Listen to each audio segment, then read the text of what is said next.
Hey guys, welcome back to my new vlog. तो ये vlog होने वाला है मेरा आगरा टूर का। तो आगरा जाने के लिए जिस हाईवे से हम निकले ना, वहाँ पर हमें ये सिवा ढाबा मिला, जो कि मैं सुनती हूँ काफ़ी फेमस है। तो मैंने सोचा क्यों ना हम भी यहाँ पर कुछ ट्राई करते हैं।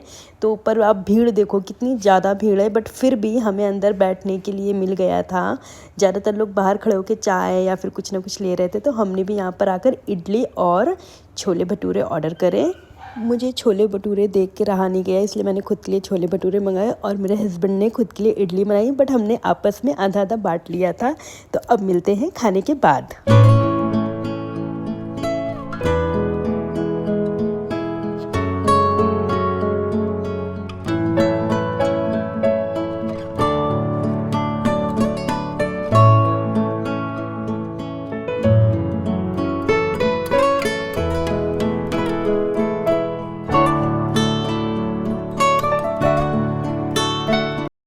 तो फाइनली हम खाकर आ गए और अपनी गाड़ी में बैठ गए। कैसा लगा तुम्हें नाश्ता? बढ़िया, एकदम पॉकेट फ्रेंडली, टेस्टी। कितना बिल बना था? और लगभग 400 रुपये। सही है यार, लेकिन भटूरे कितने अच्छे थे। और इडली, सच में इडली हम लोग जैसे नॉर्मली कहीं जाते हैं खाते हैं तो फिर उतनी टेस्टी नहीं लगती, पर यहाँ की इडली बहुत टेस्टी थी। और चाय एकदम कड़क। चाय तो मेरे मन की थी सच में। और अब हम यहाँ से सीधे आगरा, वहीं रुकेंगे। सीधे आगरा। चलो ठीक है, तो हम सीधा आगरा में मिलते हैं। तो हम आगरा बेसिकली ताजमहल के लिए ही जा रहे हैं और वहाँ के कुछ फैक्ट हैं जो मैं अपने हस्बैंड के साथ डिस्कस करूँगी। तो आप भी मेरे वीडियो में जुड़े रहो ताकि आपको भी उन फैक्ट के बारे में पता चले।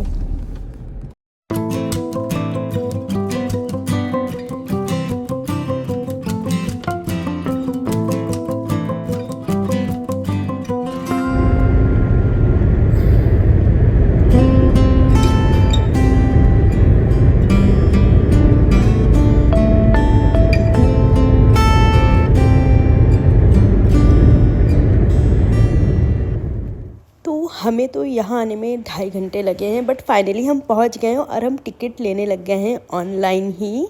तो यहाँ पर ना 2 तरह के टिकट मिलते हैं। एक मिलता है ऐसा जो नॉर्मल आप ताजमहल को दूर से देख सकते हो थोड़ा, और एक ऐसा होता है जिसमें कि आप ताजमहल के ऊपर खड़े होकर उसे छू कर देख सकते हो। तो टिकट हम ले चुके हैं और अब हम वैसे तो वहाँ पर क्या क्या है ना, मैं बताती हूँ। कुछ लोग अपना गाड़ी वाड़ी से जाते हैं, कुछ लोग इलेक्ट्रिक रिक्शा जो होता है उससे जाते हैं, बट हमने डिसाइड किया कि हम पैदल जाएंगे। और हाँ, कुछ लोग घोड़े वाली बग्गी से भी जाते हैं, जिसे मैं कहूँगी बिल्कुल अवॉइड। उसे हम नहीं यूज़ करेंगे, क्योंकि मैंने अपनी आँखों से देखा था किस तरह घोड़ों पर अत्याचार हो रहा है वहाँ पर। और अत्याचार का मतलब ये नहीं है कि उन्हें मारना ही अत्याचार है। उनके पैरों में चोट लगी है, फिर भी उन्हें चलाते रहना। वो 3 पैर पे चल रहा है, उसका एक पैर इतना घायल है कि वो उठ नहीं रहा है, फिर भी हम उसे चला रहे हैं, तो ये भी अत्याचार है। पर हम जैसे लोग अगर ये सोचेंगे कि हम घोड़ा अवॉइड करें, तो शायद उसे उतनी देर के लिए एटलीस्ट आराम मिल जाएगा ना। हम यूं ही वॉक करते करते आगे आए, तो हमें दिखा ये ठेला जहाँ पर ये फ्रूट चाट बना रहे थे। तो हमने भी एक प्लेट ले लिया और अब हम इसे टेस्ट करके आपको बताते हैं, ठीक है। वैसे शायद मैंने इस तरह की चाट पहले ट्राई नहीं करी है, मैंने नहीं खाया होगा कभी, मुझे याद नहीं आ रहा। बट मैंने आज इसे फ़र्स्ट टाइम खाया। तो इसमें उन्होंने बहुत लाइट मसाला डाला है और हर एक बाइट में ना बहुत अच्छा टेस्ट आ रहा था। ये स्टार फ्रूट है और इससे हमने कभी भी नहीं खाया है। आज हम खा के देखते हैं कि कैसा लगता है, और आप लोग भी देखो हमारा रिएक्शन। 3 स्टार।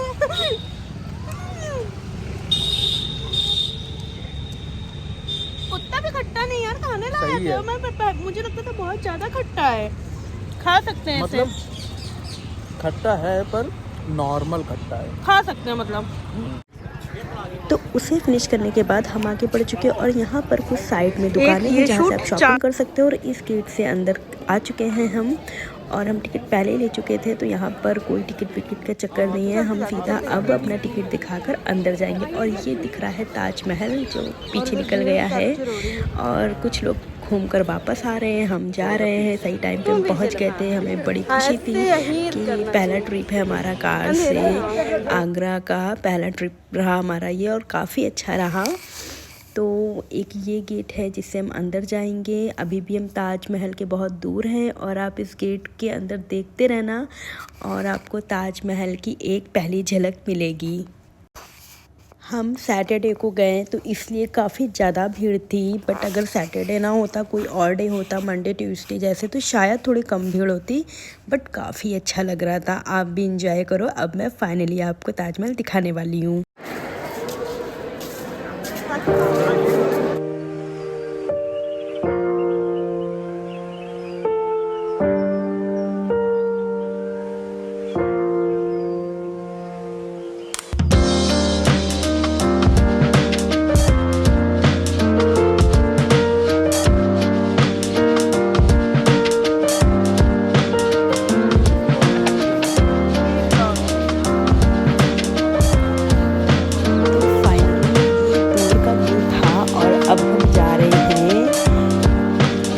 ऊपर की साइड, मतलब ताजमहल के ऊपर खड़े होकर हम इसको टच कर फील लेंगे। तो इसके लिए हम उसके ऊपर आ चुके हैं और एक और मतलब ये सीढ़ियों की मदद से थोड़ा सा और ऊपर जाएंगे और वहाँ हमें ब्लू वाला जो पहने हुए ना वो मिलेगा, ताकि वहाँ पर गंदा ना हो। हमारे जो कुर्ते गंदे रहते हैं तो ये आ गए हैं तो फाइनली ताजमहल को टच करने के लिए।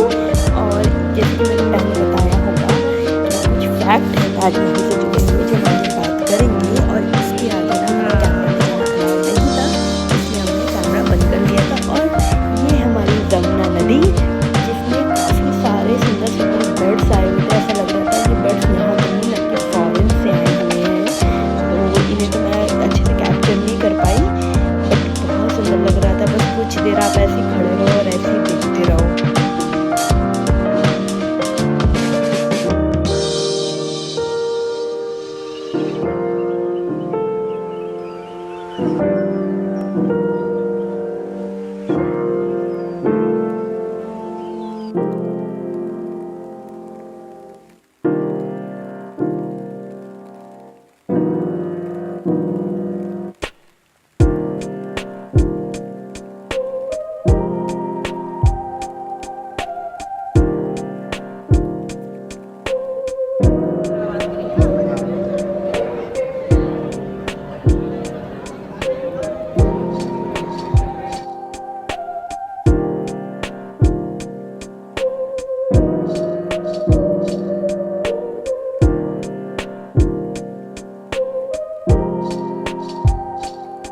अगर आपने वीडियो को ध्यान से देखा होगा तो आप देख रहे होंगे कि कितनी खूबसूरती से उस जगह को बनाया गया है कि एकदम खो जाने को मन करता है। मैं आर्टिस्ट तो नहीं हूँ शायद, बट मुझे ये सारी चीज़ें बहुत पसंद आती हैं, इसलिए मैंने इतना क्लोजली सारे शॉट लिए।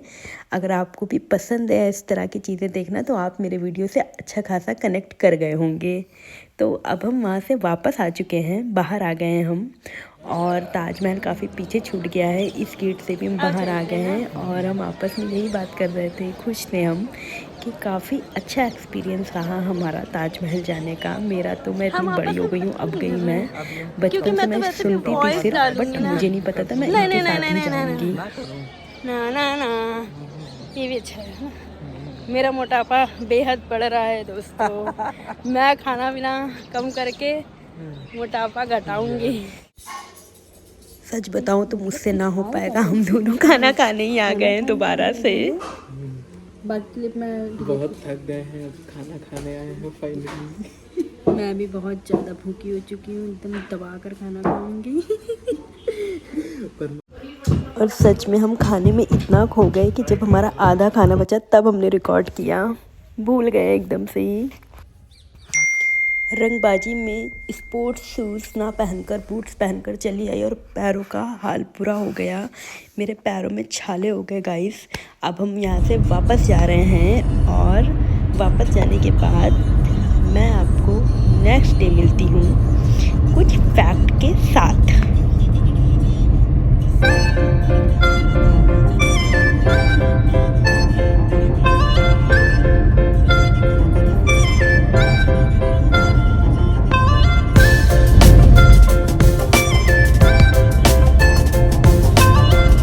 तो बेबी मुझे कोई ऐसा फैक्ट बताओ ताजमहल के बारे में जो ज़्यादा लोगों को नहीं पता है। ज़्यादा लोगों को नहीं पता। हम्म। अच्छा सुनो, हम्म। जो ताजमहल का पूरा डिज़ाइन है हम्म। उसका आधार है सिमेट्री।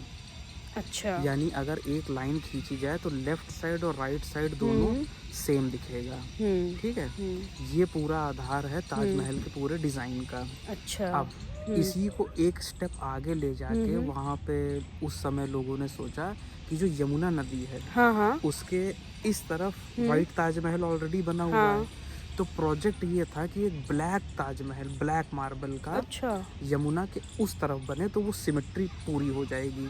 बीच में यमुना नदी, इधर वाइट ताजमहल, उधर ब्लैक ताजमहल। हम्म।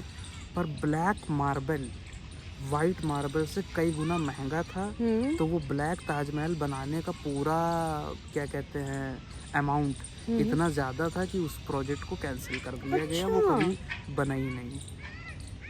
और बेबी मेरा दूसरा ये सवाल है कि उस वक्त में पेंट या इनेमल तो था नहीं, तो इतना सुंदर कलर वगैरह कैसे लेकर आए जो बेल में? जिसको तुम हाँ पेंटिंग समझ रही हो, हाँ। वो पेंटिंग और स्कल्पटिंग का मिक्स है। अच्छा।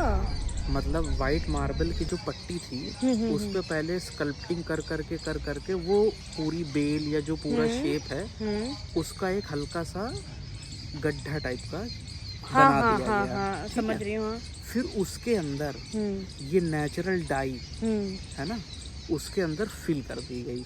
तो वो अच्छा। पूरा जब कंप्लीट हो जाता है, पॉलिश हो जाता है, तो देखने में लगता है कि वो एक ही पीस है। हाँ है ना। हाँ। और इसमें एक और इंटरेस्टिंग बात कि उस समय जब ताजमहल को बनाया गया था और तो जब ये बेल कंप्लीट करी जाती थी तो इसके डेकोरेशन के लिए इसमें असली डायमंड और गोल्ड के पीसेस लगाए जाते थे। अच्छा अच्छा, हाँ मैंने नोटिस तो किया था, वो कुछ कुछ जगह से उखड़ा हुआ था। हाँ, तो वो हुआ ये था कि अंग्रेज़ों ने उसमें से वो निकाल के जितने भी हीरे जवाहरात थे वो चोरी करके ले गए।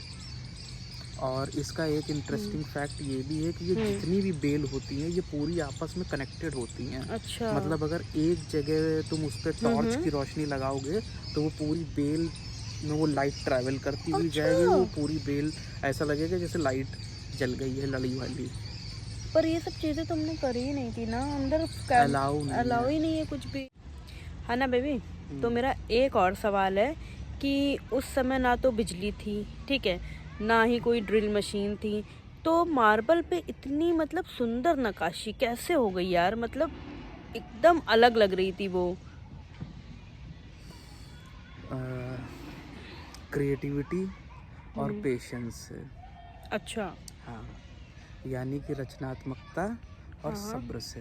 अच्छा। क्योंकि उस समय कोई मशीन तो थी नहीं, तो जितना भी मार्बल पे नक्काशी होती थी वो छेनी और हथौड़ी से होती थी। और इतना ध्यान रखना पड़ता था क्योंकि उसमें अगर एक गलती हो गई तो पूरा पीस खराब हो जाएगा। पीस खराब। इसीलिए बहुत धीरे धीरे बहुत स्लो नक्काशी करी जाती थी। अच्छा। और इतनी डिटेल में नक्काशी की गई है कि तुमने नोटिस किया होगा वहाँ पे फ्लावर पॉट में पेड़ वगैरह की नक्काशी है। हाँ, वही मुझे सबसे ज्यादा अच्छा लगा था। और उसमें ये तक दिखाया है कि ग्रेविटी की वजह से वो जो पत्ते हैं या फूल है वो थोड़ा सा जमीन की तरफ झुके हुए हैं। और ये चीज बहुत अलग लग रही थी सच्ची में। इतनी डिटेलिंग का ध्यान रखा जाता था और कोई मिस्टेक नहीं होती थी। इस वजह से ताजमहल की जो नक्काशी है, जो उसका डेकोरेशन है, वो इतना यूनिक है। हे गाइस, तो आज के वीडियो में बस इतना ही। और अगर आपको मेरे वीडियो पसंद आते हैं तो प्लीज़ मेरे चैनल को सब्सक्राइब कर लीजिएगा। और अगर आपको मुझसे कुछ भी कहना हो या पूछना हो तो प्लीज़ मुझे कमेंट करिएगा। और हाँ, मेरी इंस्टा आईडी पे मुझे फॉलो करना बिल्कुल मत भूलिएगा और मेरे चैनल को अब भी सब्सक्राइब करिए। चलो बाय बाय।